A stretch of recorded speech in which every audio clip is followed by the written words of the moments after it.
Right, the Union Jack is set to replace the EU flag on fridges, televisions, and washing machines sold across the UK. Energy efficiency labels will now come with the red, white, and blue emblem instead of Europe's blue with gold stars. Now that's just the surface dressing, because actually this is part of a much bigger drive to make white goods greener and longer lasting by ensuring that they're more efficient, more energy efficient, and here's the key for us consumers: easier to repair. Now, Natasha Clarke is the political correspondent of The Sun. She's been following this story. Hi, Natasha. Hi, how are you doing? I'm very well. I have to tell you, and I swear to my Lord above that I'm not making this up. Before I looked at the running order of today's show, first thing this morning, I put the kettle on in the kitchen. This is absolutely true. A kettle that we've had for about 3 years, and it broke. It wouldn't work. And then I looked at the running order and saw we were doing an item about how to make white goods last longer, which, what a coincidence. But the point is this: when it refused to work, the little orange light came on, but the water wouldn't heat up. It didn't even cross my mind to take it into a shop to be repaired. I haven't chucked it out yet because I think you need to recycle these things. But I'm going to replace. In fact, I already have replaced it. I bought a new one on the way into work, on the way into here. It never crossed my mind. And similarly, if when I get home tonight the microwave goes bang, I'm not going to call someone up and say, can you come and fix the microwave? Because I know it's not fixable, because that's not how they build them. And you can't get the parts. And usually within 2 or 3 years of buying a white good, a washing machine, a tumble dryer, you can't get the parts because they're obsolete. My computer went on the blink last week. I went to get a new battery. And because the computer, which is made by a big name company, the computer's 4.5 years old, the battery is now obsolete. And I've had to order one from Hong Kong, and it's going to take about 5 weeks, seriously, to get here.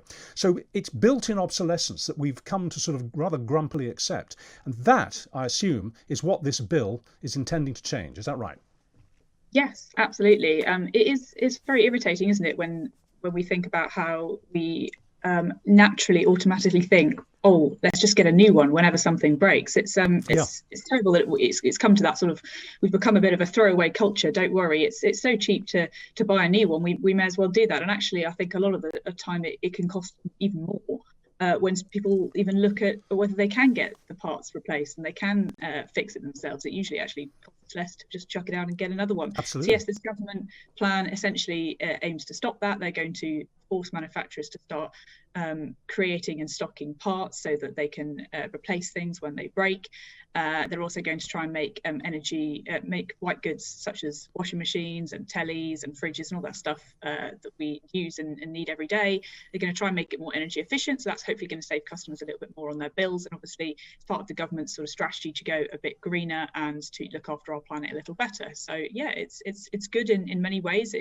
Saving a bit of money in the pocket and hopefully saving consumers money from having to, like you, chuck out the kettle and buy a whole new one. Well, tell me if I'm wrong, but surely this could only work with British manufacturers, because, for example, I mean, my tumble dryer and washing machine is a Hitachi. Yeah, they're both Hitachis. But whatever the government legislation is in this country, they can't make Hitachi change the way that they manufacture their washing machines and tumble dryers and everything else, can they? Yeah, absolutely. Obviously, it's difficult to have jurisdiction over everything in the world. But let's not forget, Britain is hosting a very important climate summit later this year. I'm sure this will be on the agenda to try and bring the world together in going green and thinking about how the ways we can work together around the world to stop this. Because obviously this is not just a problem that the UK has. If we get rid of something here and chuck it in landfill, it could end up in landfill anywhere around the world. This is a global problem, and I'm sure that yes, obviously it's a law mainly aimed at UK manufacturers, but it'll definitely be something that will be on the lips of every global world leader, I'm sure. That's very interesting. So basically, then it's a two-pronged thing. If you break down what you just said. And this is a brand new story. I've only had time to kind of think about it for 5 minutes. But basically what it seems to say is, one, it will encourage us to buy British, because if you buy British, you're buying greener goods, and you're buying, once this legislation's enacted, you're buying greener goods. You're also buying stuff that you don't have to chuck out when it doesn't work. You can get someone around to fix it, or you can take it down to the shop where you bought it and get it sent away to be fixed. So that's good. It motivates you to buy British, which is good for our economy.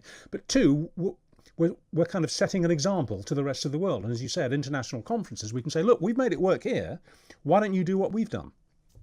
Yeah, definitely. I think it's a really good thing. Obviously, Britain's hosting this climate conference later this year, and all eyes will be on us to say, well, how did you guys go green? What were the things that made a difference to you? So yeah, I definitely think it will. They're also introducing these new energy labels. So at the moment, I think they've only got 3 categories of energy rating: A, A plus and A plus plus plus or something similar to that. So they're going to be introducing a new rating, which I think is A to G. Right. There's lots of different types. So basically, you can see how energy efficient your good is. It's a bit like when you buy a house and you get the survey done and you have a look at it, and it shows, look, your house is really drafty, and essentially there's going to be loads of problems for you if you buy it. You're going to need to put loads of insulation in, or you're going to be spending loads of money on your energy bills. So it's the same effectively for manufacturers, which will basically make them create their goods more green. So essentially they'll be more energy efficient and save you guys money. All right, Tasha, and in not much more than a sentence, presumably if we hadn't had Brexit, we wouldn't have been able to do this in the same way as we wouldn't have been able to roll out our vaccine programme in the way that we have. We would have been constrained by EU. Presumably we wouldn't be able to do this if we were still in the EU, would we? I think this has definitely got something to do with the government's sort of strategy of taking back control of everything post Brexit. I'm not entirely sure on what the EU regulations around washing machines were beforehand, but it's definitely the government's choice to go more climate friendly. Well, basically, it's yet more unilateral action, isn't it? The vaccine's a good example. It seems to me, looking at this on the face of it, this is unilateral action which we're able to take now, which is on the positive side of Brexit. Okay, nice to talk to you, Natasha. Thanks very much indeed. Enjoy the rest of your day.